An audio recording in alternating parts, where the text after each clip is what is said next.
Welcome to another edition of the Flood Watch podcast. This is Congressman Mike Flood, here to bring you the latest updates from Capitol Hill, key issues shaping the debate in Washington, and news that matters to most Nebraska and the nation. Thank you for tuning in.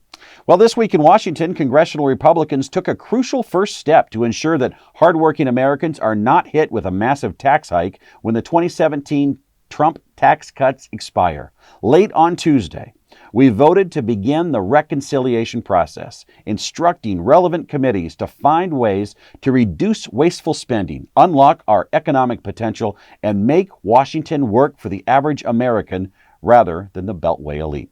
Reconciliation is a unique opportunity for Republicans to deliver on our conservative principles and to truly change the fiscal direction of our federal government. For far too long, the same tax and spend routine in Washington has resulted in our deficit climbing to over $36 trillion.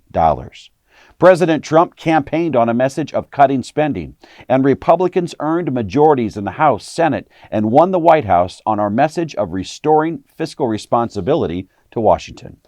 I want to emphasize how important and necessary these tax cuts are for Nebraskans. As I mentioned earlier, if these tax cuts expire later this year without being extended through this process we call reconciliations, Americans will face a tax hike. For Nebraskans, a family making around $76,000 per year would result in an immediate tax increase of about $1,600 should the tax cuts expire. That is unacceptable. We must find a way to responsibly extend the Trump tax cuts as well as to save taxpayers' money. It's also important to note that the budget reconciliation process by law does not include any changes to Social Security. Let me say that again. It does not include any changes to Social Security. As Vice Chair of the Republican Main Street Caucus, the second largest organization of conservative House Republicans, I have been deeply involved in these discussions. I am committed to advocating for the 1st District as we work through reconciliation, and I look forward to sharing the results once the process is complete in the coming weeks. Meanwhile, my legislative team and I have been hard at work this week. I'm pleased to announce that I introduced a new piece of legislation. It's called the No More D.C. Waste Act.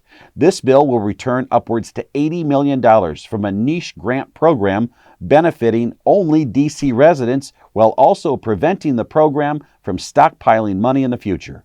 The program in question consistently distributes less money than it collects, leading to the accumulation of tens of millions of taxpayer dollars dating back as far as 2015.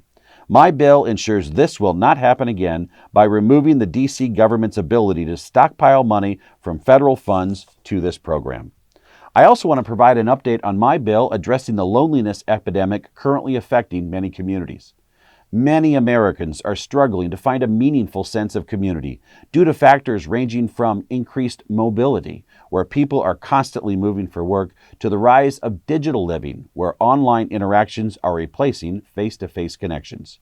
These factors and more are why my bill, the Improving Measurements for Loneliness and Isolation Act, aims to modernize how we address and combat the loneliness crisis in our country. The big news this week about that bill is that it earned an official endorsement from AARP.